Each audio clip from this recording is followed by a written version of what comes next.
A win against Crystal Palace is massively important for Manchester United.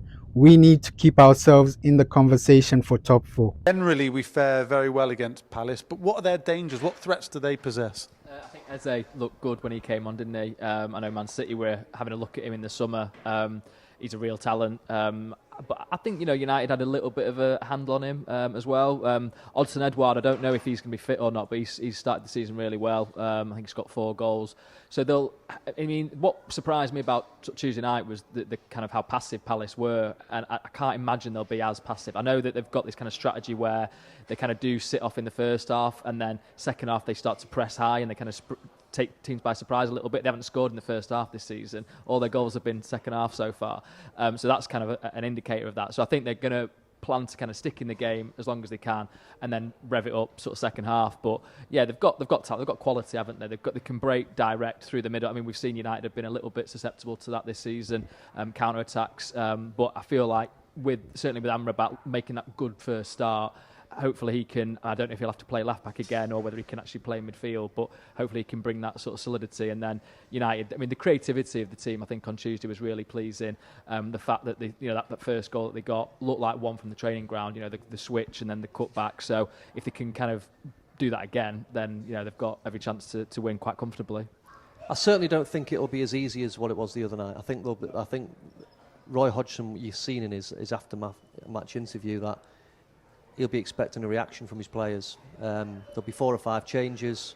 I think Edouard, if he's fit, coming into the team, will give them something up the top end of the pitch, which I think they missed enormously the other night. I think the one thing Manchester United do is just approach it in the right way.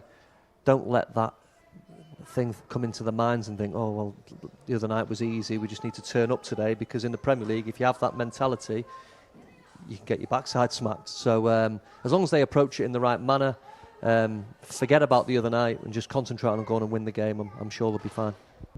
I expect a completely different game on Saturday, right? In the Carabao Cup, Crystal Palace barely pressed us. They were barely getting the ball. They barely had chances. And I think that will change with their first team.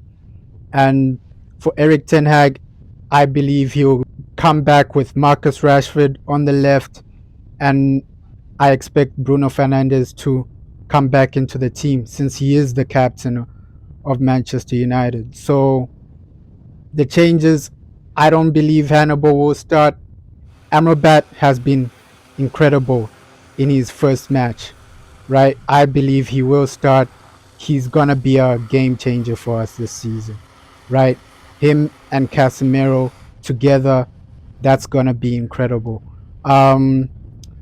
I also think Palace will have a better attack, right? Eze will be back in for Crystal Palace. So I'm going for 2-1 Manchester United. I believe we can win this.